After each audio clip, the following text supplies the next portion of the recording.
Olá, você que acompanha todos os nossos trabalhos, tanto na revista Imagina Acredite, como impressa e online, também nossa agência de publicidade e agora o nosso podcast, a revista Imagina Acredite, que é o único veículo em circulação exclusiva dentro do Congresso Nacional. Inclusive agora na 30ª edição nós tivemos a honra de colocar o nosso diretor-geral, que é o presidente da Agência Nacional de Energia Elétrica, o Dr. Sandoval Feitosa, na capa. Mas o entrevistado de hoje é justamente o Sandoval Feitosa, que é o presidente da Agência Nacional de Energia Elétrica. Quais são os principais impactos práticos do corte orçamentário para 2025 sobre as atividades da ANEEL? E quais medidas estão sendo adotadas para manter o serviço essencial? Seja muito bem-vindo ao nosso podcast. Muito obrigado, Sérgio. Eu também cumprimento a todos os ouvintes, toda a sociedade que prestigia o podcast da Imagine e Acredite. Também quero dizer que fiquei muito feliz com o convite de fazer parte da edição da revista, da 30ª edição, e também pelo convite de estarmos aqui hoje para podermos falarmos um pouco do trabalho que a Agência Nacional de Energia Elétrica desempenha. A agência é um órgão relativamente novo, completaremos 30 anos ano que vem, mas apesar de sermos uma agência jovem, nós já entregamos muitos resultados à sociedade brasileira. De fato, o setor de energia elétrica hoje, não apenas no Brasil, mas no mundo, é talvez a maior oportunidade de desenvolvimento, crescimento, inovação tecnológica, porque nós estamos rompendo as fronteiras tecnológicas da forma como se gera energia elétrica e também da forma como se consome esta energia elétrica. Então vejam que vamos iniciar aqui por um aspecto que ele é fundamental no desenvolvimento de qualquer nação, que é a educação. Você iniciou essa entrevista falando sobre a Olimpíada Nacional de Eficiência Energética. Nós estamos na nossa 4ª edição, a 2ª edição em escala nacional, e temos cada vez mais ampliado o número de estudantes que participam dessa iniciativa. Essa é uma iniciativa nacional, 26 estados mais o Distrito Federal possuem etapas de competição por meio de um programa de gamificação, onde os conceitos de eficiência energética são ensinados nas escolas. Os campeões de cada estado depois vêm para Brasília e participam de uma etapa finalista, onde nós escolheremos o campeão nacional, o 2º e o 3º colocado. Este ano, como você já falou, 500 mil alunos das redes públicas e privadas participarão deste evento. E uma questão importante, nós faremos as blitz de lançamento das Olimpíadas nas 5 regiões do estado do Brasil, das 5 regiões do estado. Já fizemos na região centro-oeste, teremos uma etapa em Belém do Pará, Rio Grande do Sul, Teresina, no Piauí, e também em Campinas, no estado de São Paulo. Uma outra iniciativa que também você citou foi as usinas de eficiência energética que foram instaladas em alguns órgãos públicos, especificamente no STF, no STJ.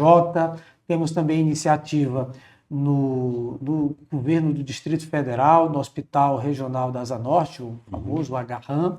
Também temos uma iniciativa muito relevante, que é a construção do Museu da Eficiência Energética na Agência Nacional de Energia Elétrica, que será executado este projeto pela Neo Energia Brasília.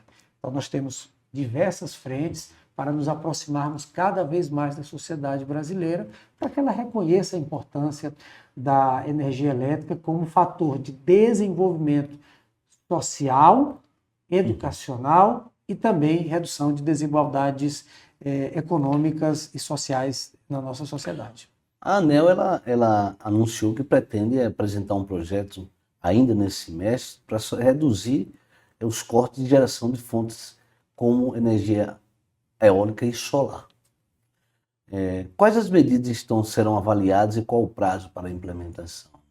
Bem, antes de tocar nesse assunto, você fez uma questão sobre os cortes orçamentários, e eu acho que é importante a gente também fazer um pequeno comentário. Os cortes, de fato, eles reduzem a capacidade de trabalho da agência, mas nós tivemos uma parte considerável do corte recomposto, ou seja, nós estamos com uma parte representativa do nosso orçamento. Há uma pequena parcela ainda que a gente espera que o governo libere para que a gente possa fazer as nossas atividades na agência. Com relação aos cortes de geração renovável, a gente tem que compreender a nova dinâmica de operação do sistema elétrico. Em determinados momentos do dia, eu tenho muita geração. O pico é muito alto. O pico é muito alto, particularmente no Qual meio que, da qual tarde. que é no meio da tarde? É no meio da tarde porque tem uma grande influência da geração distribuída, que ela é majoritariamente solar.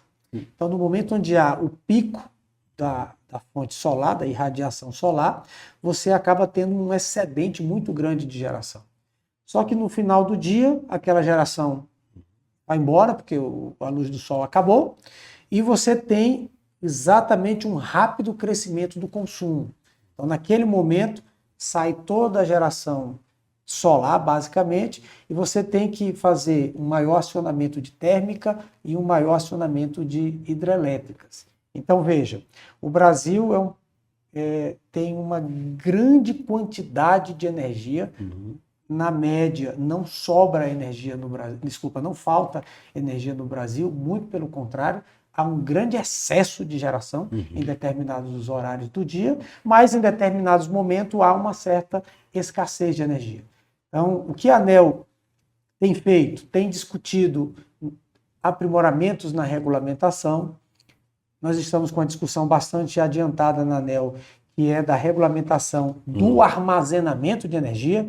Então, veja que nós poderemos ter grandes pilhas no setor elétrico brasileiro, grandes baterias, que acumularão energia quando ela está excedente, e naquele momento onde há uma maior escassez, você pode descarregar as baterias e atender o sistema. Então, solução tecnológica há, aprimoramentos metodológicos é o que nós estamos fazendo nesse momento. O governo federal ele tem uma meta para triplicar a questão de energia até 2030, né? Renovável. Como é que é essa meta? Como é que vai funcionar isso?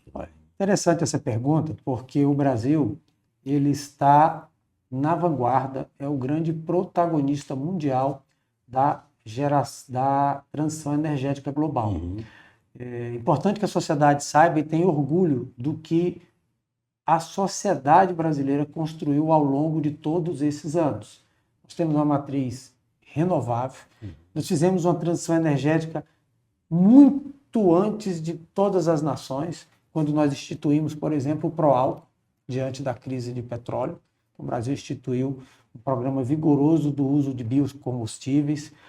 Ao longo da década de 70, construímos todas as grandes hidrelétricas do Brasil e, a partir de 2001, em função do racionamento que nós tivemos, políticas públicas foram feitas para aproveitar os recursos renováveis abundantes no Brasil. Geração eólica, geração solar, a biomassa.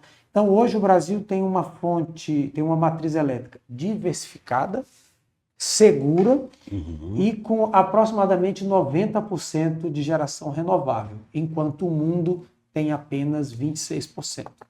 Então, o grande desafio da transição energética no Brasil é eletrificar alguns setores específicos. Porque o setor elétrico nós estamos muito bem obrigados, quase 90% da nossa geração é renovável. Mas nós precisamos avançar no setor de transportes, agricultura e também na indústria, por meio da eficientização. Diversos processos que hoje utilizam combustíveis fósseis na indústria, por exemplo, no transporte, e também uso de fertilizantes e uso de insumos provenientes dos combustíveis fósseis na agricultura, podem e serão migrados para indústrias verdes no Brasil. Então, eu diria, Sérgio, que as três grandes frentes de eletrificação da nossa economia virão com a mobilidade elétrica, crescimento de carros elétricos cada vez maior. Brasília é uma referência no Brasil, é o lugar onde mais se vende carro elétrico no Brasil. Temos diversas conversas com o governo do Distrito Federal. Inclusive ontem, só abrindo um parênteses, eu estava num hotel aqui em Brasília, perto do Palácio da Alvorada. Estava tendo uma exposição lá de ônibus elétricos. Os ônibus de Brasília parecem vão ser todos trocados. Exatamente. Iniciativas como essas aqui estão sendo feitas aqui em Brasília, também no município, na capital do estado de São Paulo, e em outros locais do Brasil. Há linhas especiais de financiamento de bancos públicos para aquisição de veículos de transporte de massa elétricos.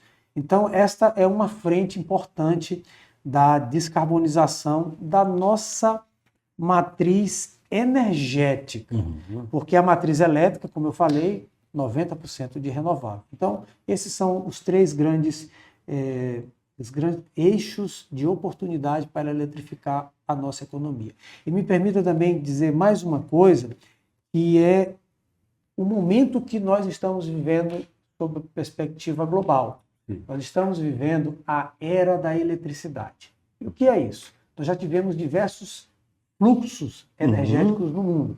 Tivemos a era do fogo, a era do carvão, tivemos a era do vapor, E agora não. a era do petróleo e agora a era da eletricidade. Praticamente tudo vai ser possível fazer a partir da eletricidade. Há a possibilidade de chegar à questão da rede ferroviária, naval também?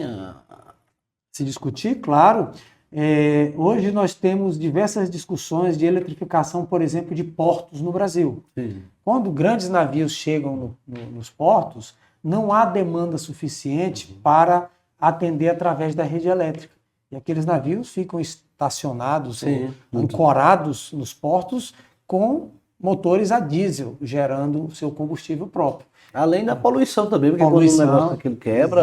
Exatamente.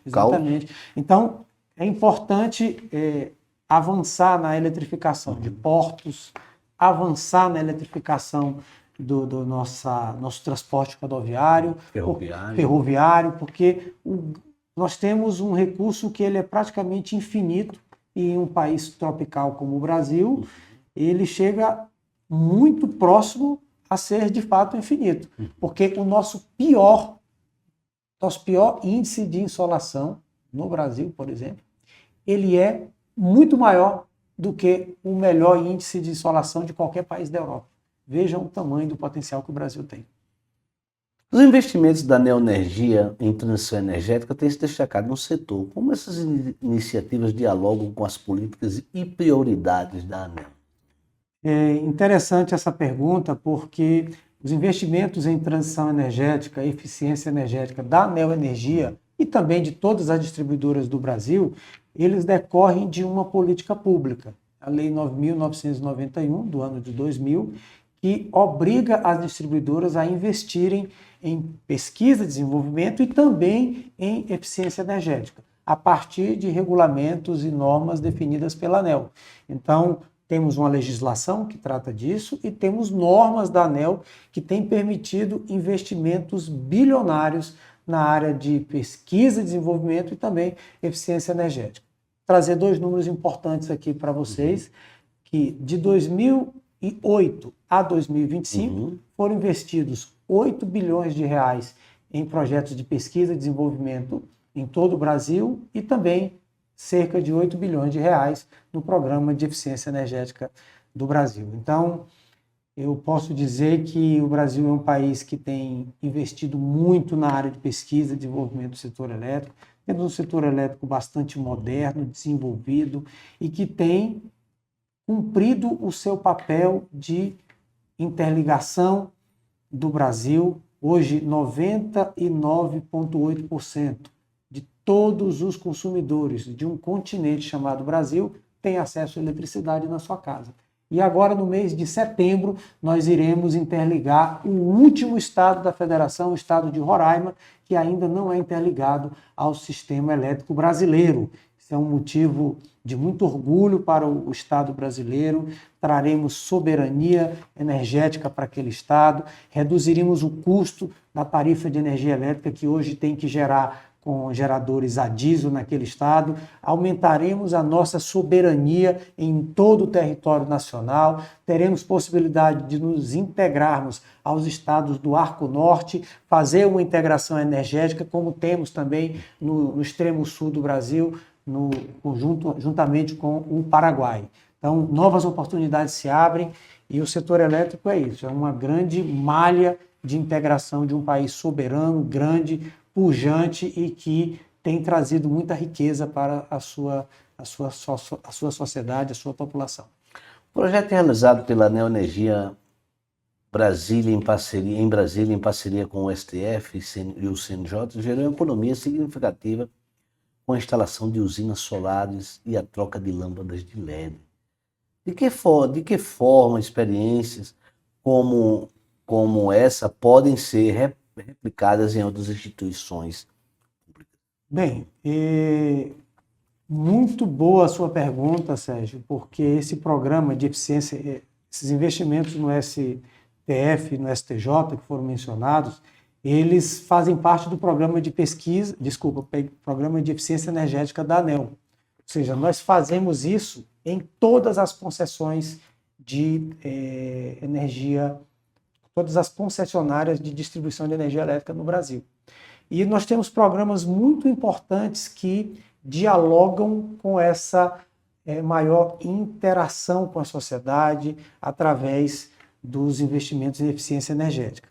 Eu citei o que nós fizemos na revitalização das instalações elétricas do Agarram aqui em Brasília, e para não ficar apenas no Agarram, nós lançamos um programa há cerca de 2 anos atrás, programa de eficiência nos hospitais públicos e beneficentes.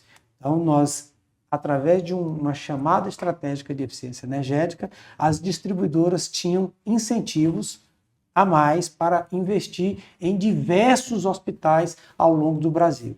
E nós fizemos isso exatamente no momento pós-Covid, porque naquele momento os hospitais estavam bastante sobrecarregados, manutenções tiveram de ser prorrogadas para atender a sociedade que se recorria àqueles hospitais. Muitos hospitais públicos e beneficentes tiveram problemas em pagar as suas contas de energia elétrica e a contribuição da ANEEL foi exatamente no sentido de trazer um retorno para a sociedade através dos investimentos que são feitos em eficiência energética a partir de um encargo que é recolhido na conta de cada consumidor.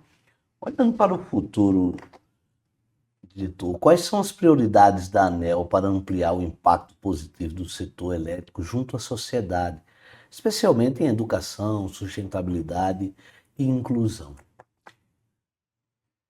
A ANEEL, ao cumprir a sua missão de desenvolver o setor elétrico com equilíbrio entre os agentes, em benefício da sociedade, ela já permite que, a partir do acesso universal à energia elétrica a toda a sociedade brasileira, em cumprimento às políticas públicas definidas pelo governo, nós estamos trazendo dignidade para a sociedade.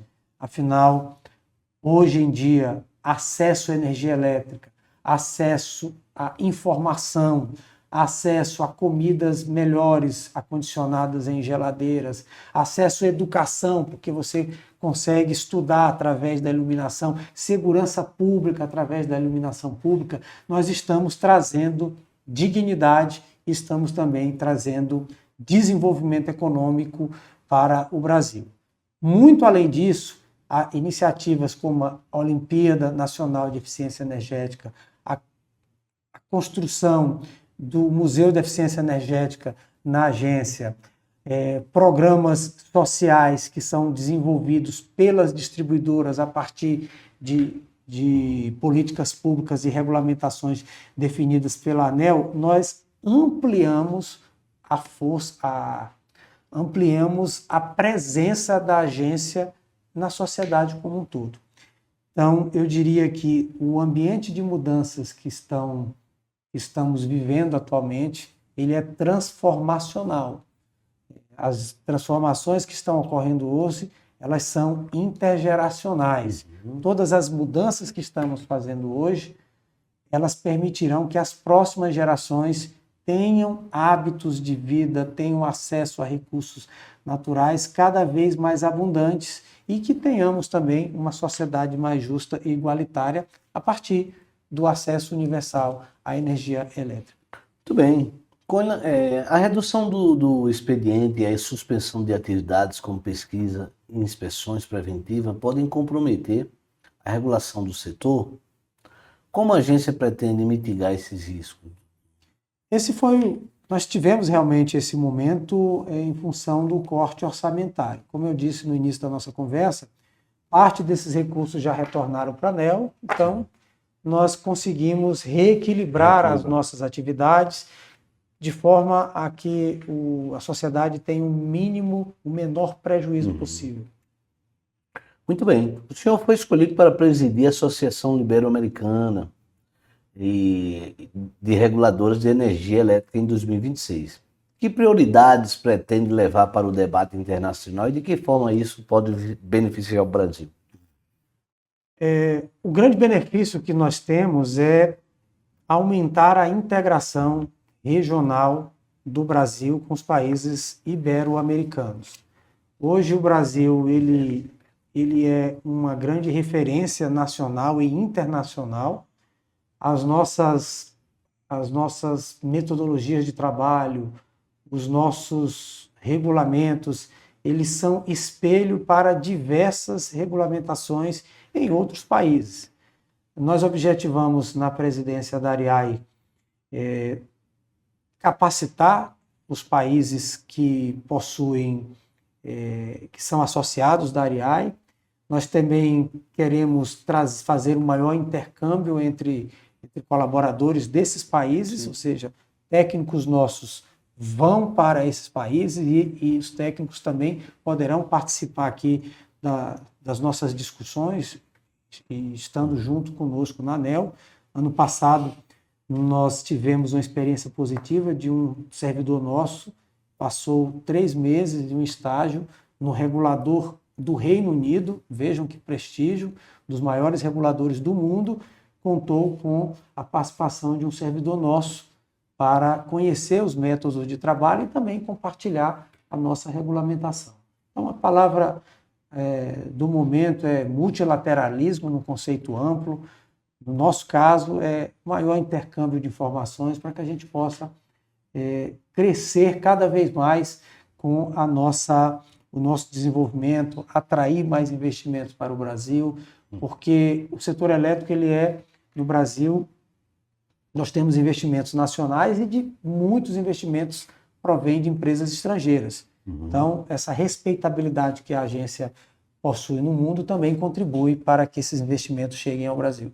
Há uma preocupação com o repasse de prejuízos de geradores renováveis a consumidores que não participam do mercado livre.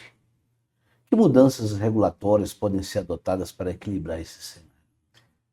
Algumas mudanças legislativas que estão em discussão através das medidas provisórias que foram emitidas pelo governo, 1300, 1304, estão tratando esses temas, irão tratar esses temas no Congresso Nacional e, claro, a agência participará dessa discussão. Então, como se tratam de políticas públicas, elas devem necessariamente ser tratadas no âmbito do Congresso Nacional. Legislativo.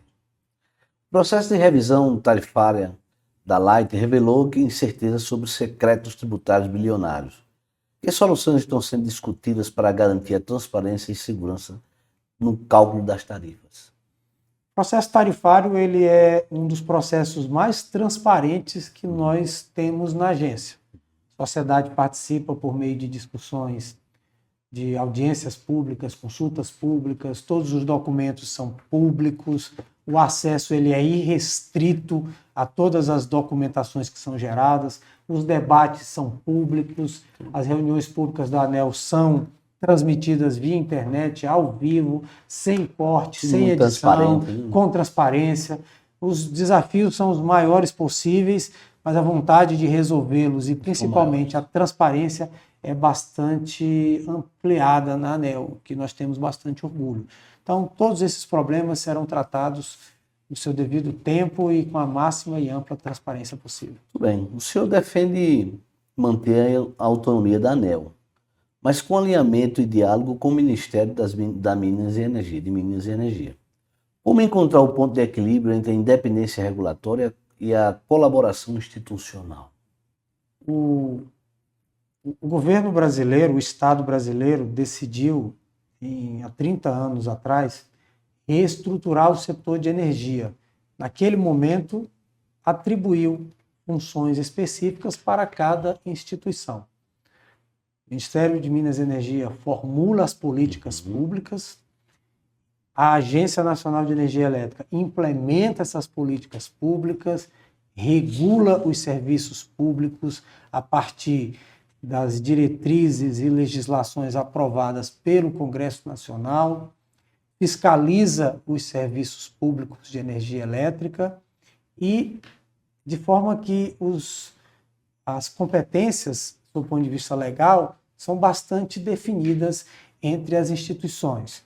O Operador Nacional do Sistema Elétrico opera o sistema elétrico, a Câmara de Comercialização faz as liquidações dos contratos.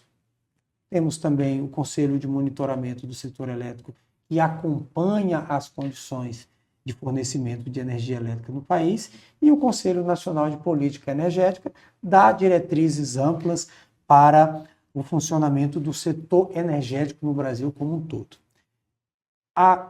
Esse ambiente de governança permitiu, ao longo dos últimos 30 anos, o aporte de mais de R$1 trilhão em investimentos no Brasil. Esses recursos, eles vieram exatamente para permitir que o setor se desenvolvesse com pujança, com desenvolvimento, geração de empregos, recolhimento de impostos, o que permitiu que o setor elétrico hoje é um setor que praticamente independe de recursos públicos, não há recursos públicos do Orçamento Geral da União para esta infraestrutura do setor elétrico, diferente de outros setores que ainda recebem aportes do orçamento público, Ministério dos Transportes e outros, para a realização de investimentos. O setor de energia elétrica não precisa. E é exatamente este ambiente de governança, transparência, que assegura este fluxo contínuo e permanente de investimentos para o setor de energia elétrica. Sua trajetória profissional une experiência técnica e atuação regulatória. De que forma essa bagagem influencia as decisões mais estratégicas à frente da agência? Essa pergunta é bem interessante, que me permite contar um pouco da minha história.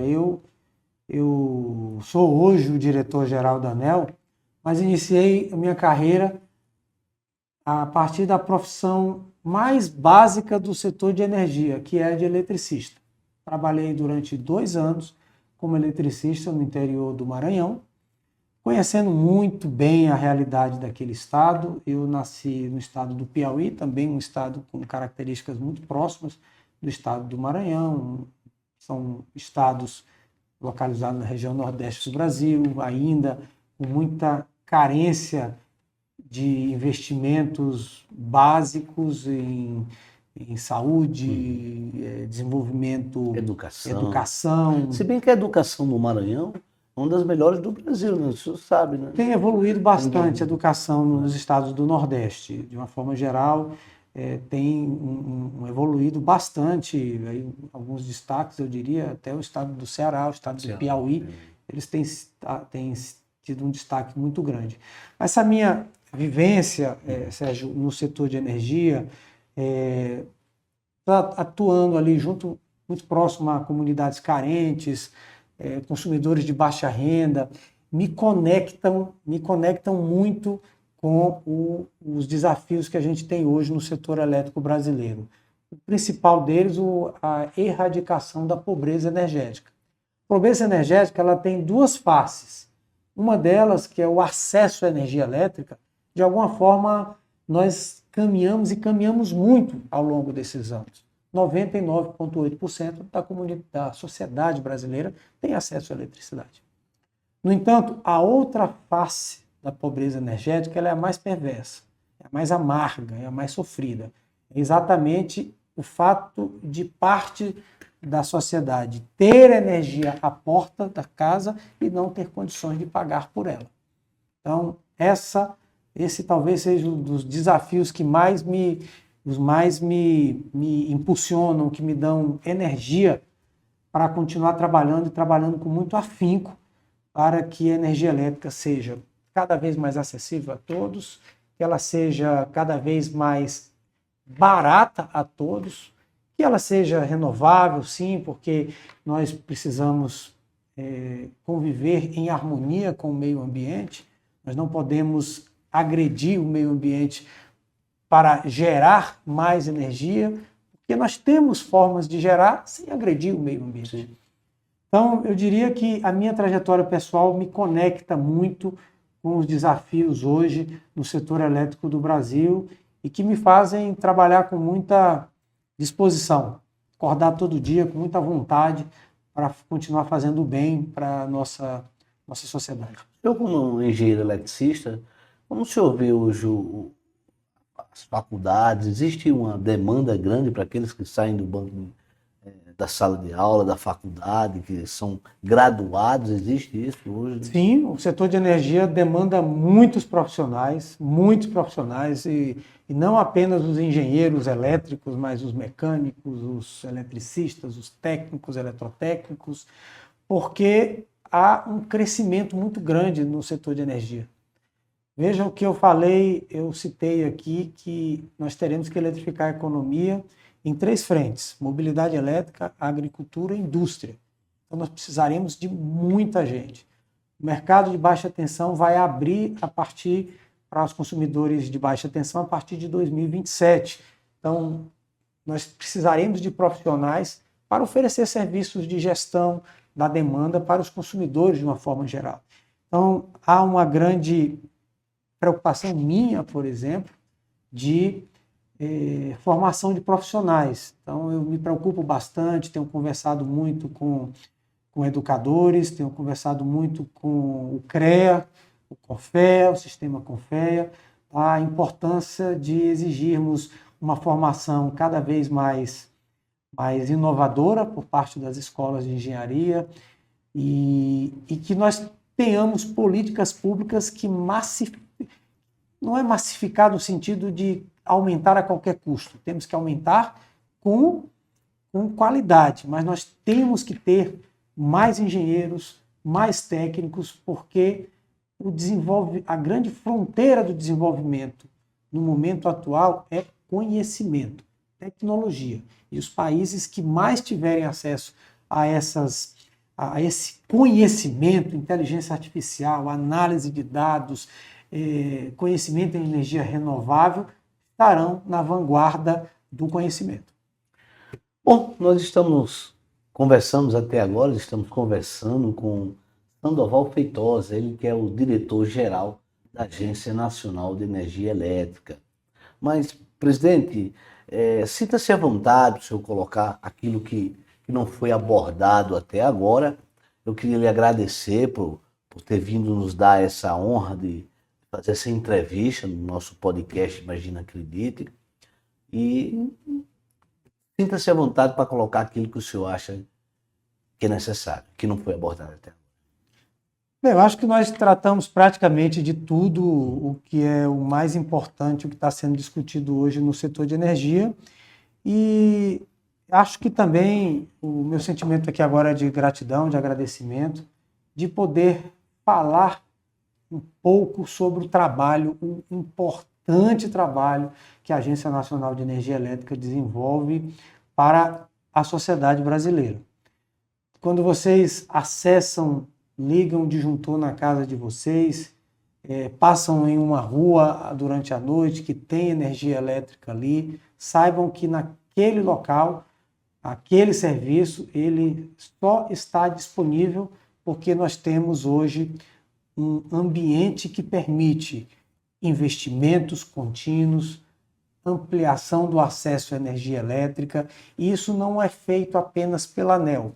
Isso é uma soma, um trabalho de homens e mulheres nas suas diversas instituições públicas, Ministério de Minas e Energia, Agência Nacional de Energia Elétrica, as empresas de geração, transmissão, distribuição no Brasil, os fornecedores de materiais elétricos que temos no Brasil, toda essa engrenagem funcionando e funcionando bem, nós temos energia elétrica na casa de todos e permite que o desenvolvimento econômico venha, porque afinal de contas a energia elétrica ela é fator de desenvolvimento de todas as nações do mundo, principalmente das nações que têm a ambição, eu diria, o destino de serem grandes, e o Brasil nasceu para ser grande. Certamente nós alcançaremos o bem-estar social do nosso povo se continuarmos todos trabalhando em prol do bem comum. Pois bem, acabamos de entrevistar o diretor-geral da Agência Nacional de Energia Elétrica, Sandoval Feitosa. Nos siga lá nas redes sociais, compartilhe nosso podcast, curta e compartilhe, aliás. E até a próxima, muito obrigado mais uma vez, e até a próxima oportunidade, até o próximo programa, se Deus assim nos permitir. Muito obrigado. Obrigado.